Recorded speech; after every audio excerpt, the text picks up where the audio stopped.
The whispers begin early, insidious and pervasive. Somewhere along the way, you were taught to care, to feel deeply, to take things personally. This, we are told, is the bedrock of humanity, the mark of a good person. But Machiavelli understood a darker truth, a truth that modern society, steeped in a cult of manufactured empathy, desperately tries to bury. That initial lesson, to open your inner world to every fleeting emotion, every external stimulus, was not a gift, but a curse. It was your first fatal mistake. Every heartbreak that shattered your spirit, every betrayal that lacerated your trust, every insult that broke your composure, they all stemmed from this singular, engineered flaw. You allowed the chaotic, self-serving world to invade your most sacred sanctuary, your inner world. You became a porous membrane, susceptible to every ill wind. Machiavelli, however, operated from a different plane of existence. He observed from a distance, like a master surgeon preparing for a complex procedure. He didn't feel, he analyzed. He didn't empathize, he dissected. People were not souls to be understood with compassion, but intricate mechanisms, subjects of study, much like a physician studies disease, not with emotion, but with surgical precision, seeking patterns, weaknesses, levers. He understood something the weak, the perpetually aggrieved, the emotionally enslaved, never will. If you truly desire peace, an unshakable inner calm, you must first systematically dismantle and destroy your sensitivity, not to become a monster, but to become impenetrable. You must train yourself, with the relentless discipline of a Spartan warrior, to become immune to the saccharine promises of love, the corrosive venom of hate, the fleeting high of praise, and the crippling weight of shame. For in the crucible of this world, no one can truly wound you when you are emotionally invisible. No one can pull your strings, manipulate your actions, or dictate your choices when you offer them nothing predictable, nothing they expect from a human being. No one can claim victory over you when your heart remains untouchable, a fortress guarded by an unyielding will, and your mind, sharp and clear, is the only deity you worship. This isn't about embracing a chilling void. It is about achieving an ultimate, liberating freedom. We live in an era where empathy has been weaponized, sold as a virtue, yet often deployed as a tool for control. Corporations preach empathy while ruthlessly optimizing for profit, demanding emotional labor from their employees while offering diminishing returns. Politicians feign empathy, shedding crocodile tears on cue, all while orchestrating policies that serve narrow, self-interested agendas. This empathy trap is designed to keep you compliant, to make you believe that your pain, your emotional vulnerability, is a shared currency, when in reality, it's often just raw material for others' strategic advantage. The big lie is that your openness will be met with care. The stark truth, illuminated by Machiavelli centuries ago, is that it will be met with exploitation. You yearn to become untouchable. You crave an existence where no betrayal, no cutting insult, no devastating loss can penetrate your armor and shake your foundations. But to even begin this transformation, you must first brutally sever the cords of the grand illusion that keeps you weak, the naive, self-sacrificing belief that you intrinsically matter to others. Most people navigate life under the tragic, self-defeating misunderstanding that if they just embody goodness, unwavering honesty, and steadfast loyalty, the world and the people within it will reciprocate in kind. They believe their emotional openness will be met with an equal measure of genuine care, a shared bond of human decency. This is the deadliest fantasy peddled by a society that needs you to remain pliable. Machiavelli, with his cold, unblinking gaze, understood a darker, more fundamental truth that governs all human interaction. From the boardroom to the bedroom, people do not act out of some abstract notion of love, altruism, or inherent goodwill. They act almost invariably, out of self-interest. Your perceived value to others is not a constant. It is relentlessly conditional. You are only as significant, only as loved, only as respected, as the tangible or intangible benefit you provide them, and the precise moment that benefit diminishes, or worse, disappears entirely, so too does their purported loyalty, their affection, their very presence. This is not a philosophy of cruelty. It is the raw, unvarnished law of nature, playing out in every economic transaction, every geopolitical alliance, every fleeting social contract. The moment you internalize this brutal, liberating truth, you begin the arduous but essential process of freeing yourself from the shackles of emotional slavery. People suffer needlessly, not because their pain isn't real, but because they erroneously assume their pain holds any significant weight or matters profoundly to others. They personalize betrayal, spiraling into paroxysms of grief and anger. They allow disrespect to metastasize into existential crises. But these actions, these slights, these calculated neglects, are rarely, if ever, truly about you. They are almost always about what the other party stands to gain, or what they seek to avoid. Machiavelli would lean in and whisper, "Most of what people do to you is not personal. It is strategic. It is a calculated maneuver in their own relentless pursuit of advantage." When someone launches an insult, it's often not merely to wound you, but to elevate themselves in the social hierarchy, to diminish your stature and assert their own precarious dominance. When someone conspicuously ignores you, it's frequently a ploy, a calculated attempt to make you chase, to crave their attention, thereby granting them power.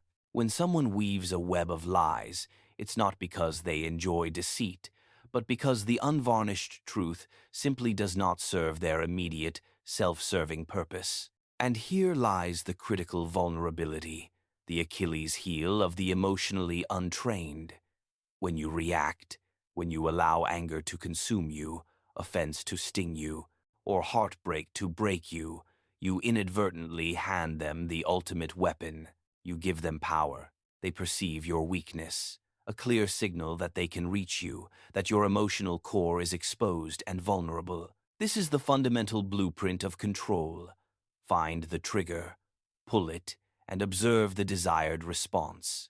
If your aspiration is to become truly immune to manipulation, to navigate the treacherous currents of human interaction without being capsized, you must systematically cut off their access points. Stop taking every slight personally.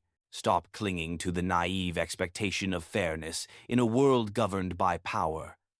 Stop assuming people operate from an innate, universal conscience. Instead, you must begin to simply watch, observe, calculate. Ask yourself, with the cold detachment of a forensic investigator, what does this person gain from treating me this way? What specific role do I play in their grander, often hidden, agenda? That monumental shift, from an emotional reactive posture to a strategic analytical one, is not merely the beginning of your strength. It is the genesis of an entirely new, unassailable self. But to truly ascend to the state of being utterly unaffected, to become a phantom in the emotional battlefield, you must also ruthlessly excise the behaviors that relentlessly expose you. Stop over-explaining yourself, offering verbose justifications for your actions, your decisions, your very existence. People, in their self-absorption, genuinely do not care about your intricate reasons. They care, exclusively, about results. They care about what you can do for them, what benefit you bring, what obstacle you remove. Your explanations are not a plea for understanding. They are often perceived as weakness, an attempt to rationalize rather than to act. Stop seeking sympathy. Most people will tolerate the spectacle of your pain only until they can find a way to exploit it, to leverage it, or until it simply becomes an inconvenience to their own comfort. Your emotional suffering is not a bond that unites. It is often a chasm that separates, a sign of vulnerability that others will instinctively shy away from or, worse, prey upon. And crucially, stop oversharing your doubts, your wounds, your guilt-ridden confessions. These are not profound truths to be displayed for public consumption, hoping for absolution or validation. They are, in the hands of the astute manipulator, precisely the tools others can twist, distort, and use as leverage against you. Machiavelli, the original master of psychological warfare, would admonish you. Guard your inner world like a fortress. His counsel transcends mere secrecy. It is a directive for strategic opacity. Say less, show less. Cultivate an air of profound unreadability, an enigma that frustrates and confounds. Because the less they truly see, the less they genuinely know, the fewer points of entry they possess, and thus the less they can attack. This world, in its brutal pragmatism, does not reward emotional depth, an open heart, or a bleeding soul. It rewards, unequivocally, emotional discipline. The vast majority of humanity remains enslaved to their feelings, their internal compass wildly oscillating, their self-worth fluctuating wildly based on someone else's fleeting attention, someone else's ephemeral approval, or someone else's casual rejection. They are tethered puppets, their very essence defined by external validation. But you, the aspiring sovereign, must build your worth on an unshakable, untouchable foundation. When you reach the point where external validation becomes utterly redundant, when praise fails to inflate your ego and criticism cannot puncture your composure, you transcend the common herd. You become something rare, something formidable, something inherently dangerous to those who seek to control. That is the precise moment you step across the threshold into genuine, unadulterated freedom. You are not cold. You are profoundly calm, a still lake reflecting the chaos without being disturbed by it. You are not numb. You are devastatingly clear, seeing through the fog of emotion to the cold, hard mechanics of reality. And in that pristine clarity, that unwavering lucidity, you acquire the ultimate, supreme power: indifference. Indifference is not the careless shrug of apathy, the absence of concern. It is, in its purest, most potent form, absolute control. It is the sovereign ability to consciously choose what is truly worthy of your precious reaction and what deserves only the vast, echoing silence of your disregard. It is the unwavering capacity to walk away, without a backward glance, from anything that threatens to weaken you, to compromise your inner peace, to drain your strategic reserves. It is the ultimate declaration: you cannot affect me, not anymore. Machiavelli famously declared, "It is better to be feared than loved." A provocative statement, certainly, but even beyond that lies a greater, more profound truth, one that unlocks true immunity: to fear nothing, to expect absolutely nothing from anyone. That is the ultimate armor. That is how you silence the clamoring world. That is how no one and nothing, no external force, no internal upheaval, will ever, truly, affect you again. If you harbor the ambition to become genuinely untouchable, you must now embark on the ruthless mission to destroy the second fundamental root of all vulnerability: your own emotions. Most people are not rational beings. They are, at their core, slaves to their feelings, mere automata reacting to external stimuli. They masquerade as logical, yet a single insult can shatter their fragile composure. They profess confidence, yet a solitary rejection can utterly demolish their precarious sense of self-worth. This isn't a lack of trying, it's a lack of control. Their emotions are not servants, they are masters. Machiavelli, with his unparalleled insight into the nature of power, recognized that a ruler, or indeed any individual aspiring to genuine influence, must never be governed by the whims of feeling. Emotion, in this arena, is not a strength, it is a debilitating weakness. Emotion is raw exposure. Emotion is the crack in the fortress wall, the gaping fissure through which your enemies will invariably infiltrate and conquer. Consider the insidious power dynamics at play. If an adversary can successfully trigger your anger, they don't just own your reaction, they own your very capacity for reasoned thought. If they can pierce your defenses and provoke your sadness, they seize control of your spirit, dragging you into their chosen emotional battlefield. And if they possess the cunning to manipulate your guilt, they gain dominion over your decisions, coercing you into actions that serve their agenda, not yours. You are, unequivocally, not free if others possess the ability to consistently provoke a desired response from you. You are merely a puppet, and your strings are visible for all to see. To attain true freedom, to become a force of nature rather than a mere pawn, you must cultivate a profound, almost superhuman, emotional discipline. This doesn't demand that you become emotionally dead, a lifeless automaton. Rather, it requires you to be ruthlessly deliberate. Your emotions are not to be suppressed out of existence, but wielded like precision tools, not allowed to become the chains that bind you. If charm, a calculated display of warmth, will serve your immediate purpose, to disarm, to influence, to gain access, then deploy it with strategic intent. If silence, a profound and unnerving lack of response, will intimidate your adversaries and force them to reveal their hand, then remain absolutely quiet. If a carefully calibrated surge of rage, a controlled burst of fury, will instill fear and establish dominance, then channel it with devastating effect. But never, under any circumstance, allow your emotions to use you. Never let them erupt uncontrolled, an unguided missile. And absolutely never allow anyone to glimpse what genuinely affects you, what touches your core, because the moment they do, they will log it, categorize it, and wield it against you with surgical precision. This world, raw and unforgiving, does not reward the open heart, the honest confession, the vulnerable display.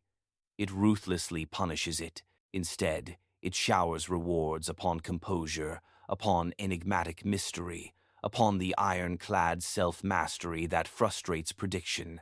The man who wears his feelings loudly, broadcasting every triumph and every wound, will inevitably find himself controlled by those who have mastered the art of feeling nothing visibly. Learn to sit with profound discomfort without so much as flinching, without a single revealing reaction. Learn to absorb insults, no matter how venomous, without the desperate urge to defend, to justify, to retaliate. Learn to experience soul-crushing pain, the silent agony, without the cathartic but dangerous need for confession, for validation from others. Most people, when wounded, instinctively seek someone to talk to, someone to whom they can unload their immense emotional weight. They conflate this act of confessional vulnerability with strength, with honesty. This is the grand illusion, the exploitation trap. It is weakness disguised as self-care. Do you truly crave strength?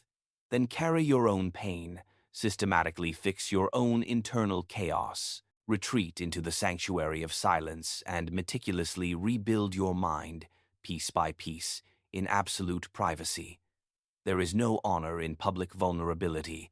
There is only profound danger, because the more you reveal, the easier you become to decode, to dismantle, and ultimately to destroy. Machiavelli would instruct you to emulate the fox among wolves. Flash a smile when it is strategically expected, laugh when it serves a tactical purpose, but never, ever trust anyone, not a single soul, with the raw, unedited truth of your inner life. Keep your real emotions, your core vulnerabilities, locked away behind an impenetrable mask. Let the world see only what is useful for them to see, only the carefully curated persona that serves your larger objectives. You owe no one the unvarnished truth of your feelings, because the uncomfortable truth is, most people simply do not care, beyond a superficial, fleeting curiosity. And the cunning few who pretend to care, who offer a sympathetic ear, will invariably use that intimate knowledge against you when it most suits their agenda. Stop seeking emotional safety from others, for it is a mirage. Become your own safety. Stop needing someone else to validate your feelings, to tell you that your pain is legitimate, that your anger is justified. Validate them yourself, in the quiet chambers of your own mind. Acknowledge them, process them, and then suppress them with ruthless efficiency until the opportune moment when they can be deployed as a strategic asset. Self-control is not merely a virtue, it is a potent weapon. The less you react, the more people, paradoxically, will come to fear you. Your silence becomes a thunderclap. The more inscrutable you become, the more powerful you will appear in the eyes of others. There is an inherent, unsettling strength in unpredictability. When people are able to accurately predict your responses, your emotional triggers, your behavioral patterns, they can prepare for them. They can formulate countermeasures, construct their attacks, and preempt your defenses. But if you remain unreadable, an enigma they cannot decode, calm when they expect fury, silent when they anticipate outrage, smiling subtly when they desperately hope for sadness, you achieve something far more valuable than mere victory. You establish psychological dominance.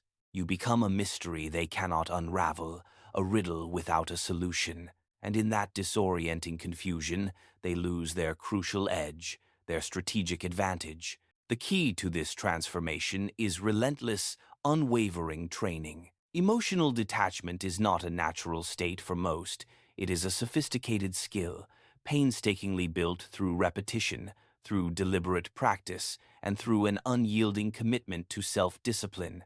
Begin by observing your triggers with clinical detachment. Who, specifically, has the power to get under your skin? What precise words, what subtle slights, what specific situations invariably provoke your reactions, exposing your weaknesses? Now, with the resolve of a seasoned general, systematically destroy those triggers. Break the pattern. When someone hurls an insult, choose not to respond, to meet their aggression with an unsettling void. When someone attempts to disrespect you, allow their words to dissipate into the empty air, unacknowledged, unvalidated. When someone walks away, resisting the primal urge to chase, to plead, to bargain, learn the profound power of saying nothing. Learn the terrifying strength of doing nothing. Let your silence scream volumes, for silence is not a sign of weakness. It is the ultimate expression of control. Silence forces people to wonder. It radically shifts the power dynamic. The less you articulate, the more they project their own fears and insecurities onto you. The less you reveal, the more they will come to fear you. Machiavelli, with his timeless wisdom, advised that a wise man must appear merciful, faithful, humane, religious, and upright, but must know how to be the opposite when necessary. That is the essence of true emotional power, to master the performance, to show precisely what works, and to ruthlessly conceal what is truly real. Control is everything, and you cannot even begin to control the world around you until you have achieved absolute, unwavering control over yourself. If your ambition is to become utterly immune to the capricious whims and brutal realities of the world, you must first master the very environment you inhabit. This means understanding people not through the polished, deceptive facades they present, but as they truly are, in their raw, unfiltered essence.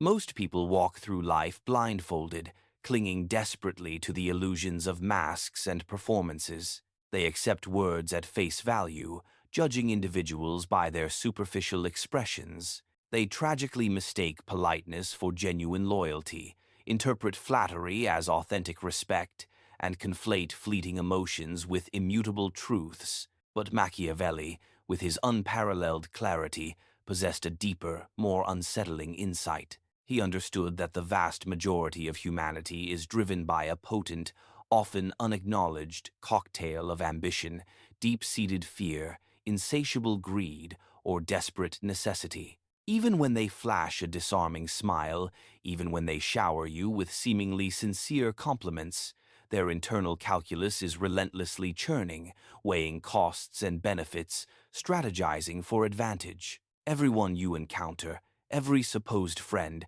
every proclaimed ally, every partner in business or life, even the ones who emanate an aura of profound kindness, is ultimately guided by the compass of self-interest. The fatal mistake of the weak, the perpetually vulnerable, is to utter phrases like, "He would never do that to me," or "She's not like the others." This naive exceptionalism is a direct pathway to ruin. The stark truth is, the moment someone is granted power over you, be it emotional leverage, financial dependence, or social influence, their true nature often shifts, or, more accurately, the power simply removes the necessity for pretense, revealing what was always lurking beneath the surface. This is precisely why trust, in its conventional, unexamined form, is not merely risky, but inherently dangerous. Not because betrayal is a rare, unfortunate anomaly, but because betrayal is, in the Machiavellian schema, the predictable rule, a constant in the human equation. If you find yourself genuinely shocked when someone inevitably turns against you, it signals a fundamental failure on your part.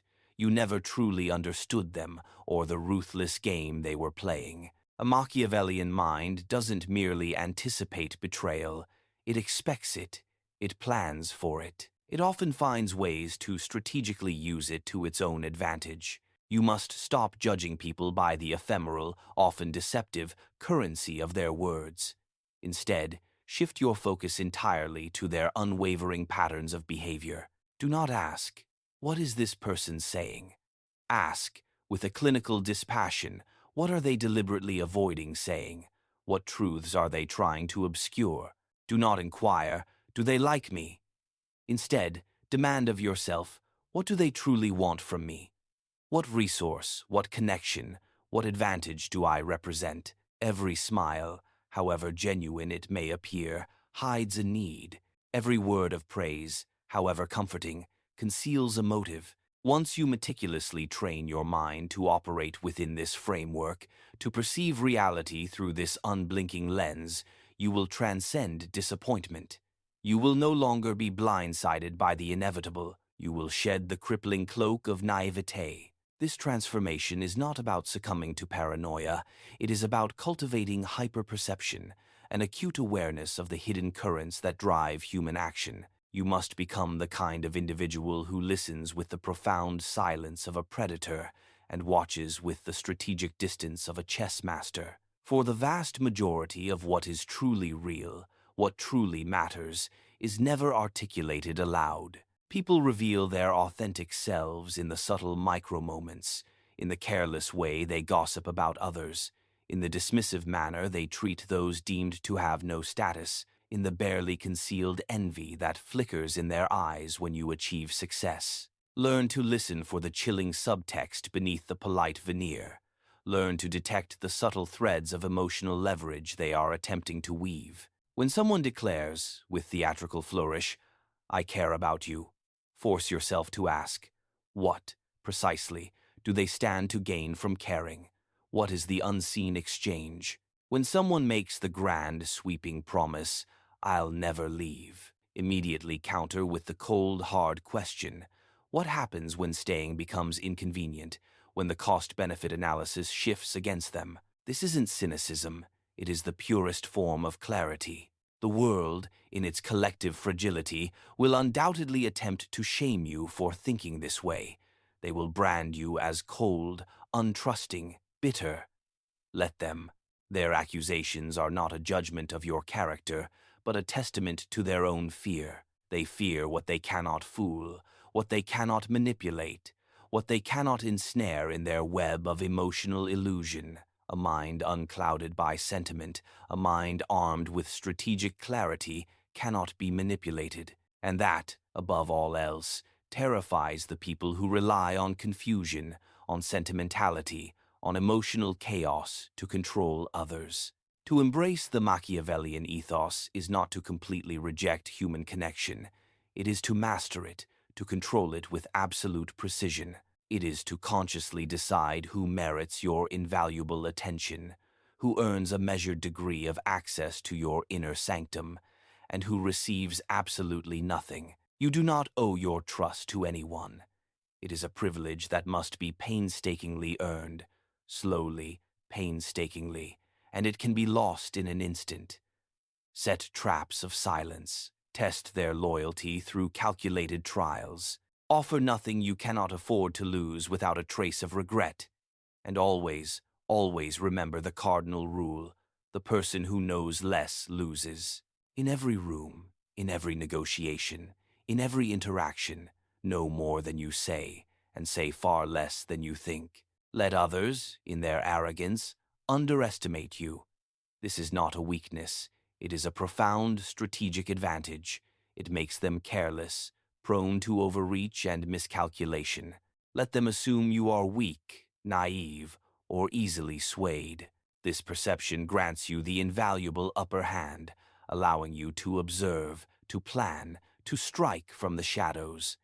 Never, under any circumstances, reveal all your cards. Never articulate your entire strategy, not even in its broadest strokes.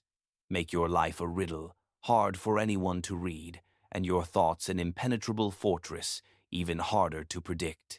This is the only way you can truly survive, and indeed thrive, among the ubiquitous liars, the ruthless users, and the craven cowards who populate this world. You become unreadable, you become untouchable. In Machiavelli's brutal, pragmatic world, the prince who trusts too easily, who wears his heart on his sleeve, is invariably the first to fall, consumed by the very expectations he naively fostered. But the one who watches, patiently, from the deepest shadows, who plays the complex game of power but never, ever reveals the true strength of his hand, that is the man who outlasts them all, the true survivor, the ultimate victor. You crave peace? Then stop trusting the deceptive veil of appearances. You hunger for power? Then begin, immediately, to meticulously study the hidden wellsprings of human motives. You aspire to be truly unaffected?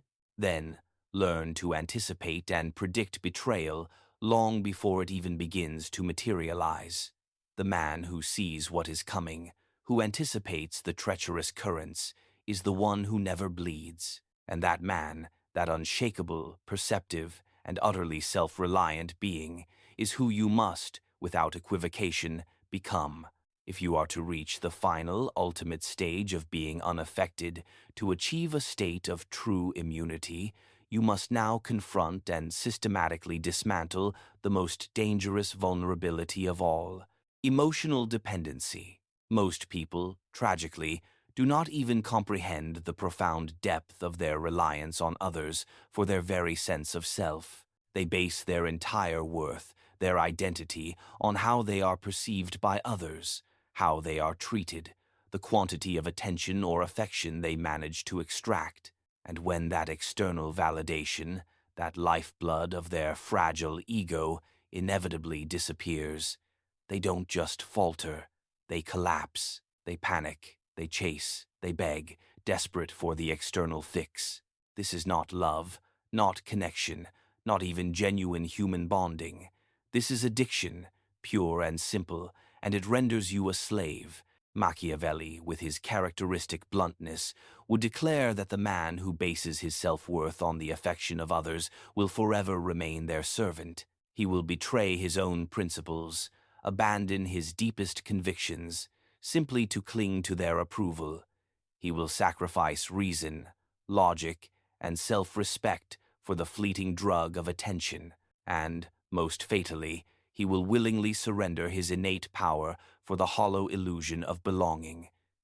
You must break this cycle. You must become an individual who is not, under any circumstance, emotionally dependent on anyone, not for their love, not for their time, not for their praise, not for their presence. Construct your inner world, yourself, in such a resilient way that you would remain precisely the same, utterly unchanged, whether you were surrounded by a throng of admirers or standing in absolute profound solitude. Because in this brutal world, you will, inevitably, find yourself alone at times. People will leave. People will change. People will forget you. And when they do, your strength, your core, must remain utterly untouched. That unshakable strength must emanate from something profoundly internal, something inherently untouchable by external forces. You must meticulously build an inner world so formidable, so self-sufficient, that nothing outside of you can even remotely shake its foundations. This, make no mistake, is not an easy path. It demands a radical, often painful, honesty with yourself. You must relentlessly probe, who am I, truly, without the intoxicating elixir of external validation? Who am I when no one is watching, when there is no audience, no applause, no judgment? Most people recoil from the answer, recoiling from the uncomfortable truth of their own unexamined selves.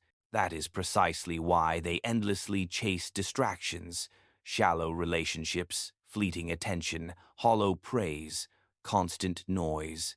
But Machiavelli, ever the iconoclast, would counsel the precise opposite. He would urge you to retreat inward, to make your own mind your inviolable kingdom, your thoughts your unbreachable fortress, your unwavering standards, your sole, unyielding compass. When you finally cease relying on others to provide meaning to your existence, you become truly, powerfully free. No one can ever seize something from you that you never granted them power over in the first place. This doesn't necessitate becoming a loner, a recluse, or an ascetic. It means that your fundamental sense of identity, your core self, is no longer negotiable. You no longer require someone to love you to inherently feel lovable. You no longer crave the roar of applause to believe you are worthy. You no longer need constant company to escape the unsettling embrace of silence. Most individuals harbor a deep, existential fear of silence, precisely because it starkly exposes the fragility of their inner foundation. They desperately require constant noise, endless chatter, and relentless distraction to drown out the terrifying echo of their own inner emptiness. But silence, for the aspiring sovereign, is not an enemy to be avoided. It is your ultimate test. If you can comfortably sit alone for hours, engaged with your own thoughts, not consumed by panic, not frantically reaching for your phone, not collapsing into despair, you are transforming into something truly dangerous. You are becoming solid, immovable, utterly self-contained. This, in its purest form, is the essence of Machiavellian power. To need nothing, to owe nothing, and to feel nothing that can ever be used as a weapon against you. Cultivate your discipline with the fervor of a religious devotee. Build your routines with the precision of an engineer. Construct a life so intrinsically fulfilling, so rich in purpose and internal satisfaction that others become a mere bonus, a pleasant addition, never a fundamental requirement for your existence. Stop outsourcing your happiness, expecting someone else to complete you, to make you feel whole. If someone offers you love, accept it with grace, but never, ever need it for your own sense of worth. If someone showers you with praise, acknowledge it with quiet dignity, but never, ever chase it. The very moment you need anything from anyone else, you have already lost. The game is effectively over. You are no longer in control. People possess an almost animalistic instinct for desperation. They can smell it like blood in the water, and when they detect it, they will exploit it. They will wield it as a tool to control you, to dictate your actions, to bend you to their will. But when you exude an aura of needing nothing, not their approval, not their affection, not even their mere presence, you transform into the untouchable. You become the object of their pursuit, the one they strive to impress, because the one who needs nothing is, invariably, the one who holds all the power. Machiavelli, in his timeless counsel, advised, "Always appear to be what others want, but never let them know what you truly need. Better yet, in your pursuit of ultimate sovereignty, strive to need nothing at all. Ruthlessly strip away the insidious lies that perpetuate your dependency. Kill, with extreme prejudice, the habits that keep you emotionally weak, reactive, and dependent. Learn to walk alone, not because you reject human connection, but because you no longer risk collapsing into an existential void without it. This, precisely, is your true power. When your identity is meticulously forged in the crucible of solitude, and your profound peace is meticulously built on your own unyielding terms, you become utterly immune. They can enter your life and leave it. They can shower you with love or heap scorn upon you. They can betray you or forget you entirely. It won't matter, not truly, because you were never truly theirs to begin with, never theirs to break. Now you possess the chilling, yet liberating, understanding of what it genuinely takes. Not merely to survive the relentless onslaught of existence, but to become invincible, to navigate this chaotic world untouched by its incessant noise, immune to the venom of betrayal, profoundly indifferent to the fleeting praise of the masses, and utterly unreadable to every single individual who attempts to control you. What you are meticulously constructing is not merely strength, it is absolute sovereignty. You are no longer just another face in the bewildered crowd, begging to be seen, desperately chasing validation, paralyzed by the fear of rejection. You are now something else entirely, something rare, a silent, unyielding force, a presence that cannot be manipulated, cannot be broken, cannot be moved from its chosen path. And this transformation is achieved not through brute violence or arrogant bluster, but through the supreme power of control. Control of your innermost thoughts. Control of your instantaneous reactions. Control of your fundamental needs. Because in a world where the vast majority of humanity is relentlessly ruled by their untamed emotions, the one who masters himself, the one who controls his own internal landscape, ultimately controls everyone and everything around him. Machiavelli never composed his masterpieces for the moralizing man, the one bound by conventional ethics and societal expectations. He wrote, with brutal clarity, for the man who is intent on one thing and one thing only, to win. And to truly win in this world, to triumph decisively, you cannot, dare not, play by the rules meticulously written for the compliant sheep, the easily led herd. You must confront reality as it truly is, cold, strategic, often brutally unforgiving. You must abandon the naive expectation that the world will be kind, that it will be fair, that it will offer you a comforting embrace. Instead, you must learn to harness its very cruelty, its stark indifference, as a potent, unquenchable fuel for your own ascent. You don't need to scream your frustrations from the rooftops. You don't need to issue hollow threats or engage in performative displays of power. You certainly don't need to exhaust yourself explaining your actions, your motives, your very existence to those who will never truly understand or care. The strongest man in any room is invariably the one who says nothing at all, because he has no desperate need to prove anything. He already knows. He already sees the underlying currents. He already, in the silent theater of his own mind, owns the inevitable outcome. Let others run wild, consumed by their unchecked emotions. Let them frantically chase fleeting status, ephemeral attention, and self-inflicted chaos. You, the sovereign, will remain still, watch, observe, and respond only when your intervention is absolutely necessary, when it carries strategic weight, and when you do finally make your move, ensure it is final, precise, and utterly silent. A king never stoops to argue. A king never reacts on impulse. A king chooses. A king commands. That is the true identity you forge when nothing can affect you anymore, and it is crucial to understand.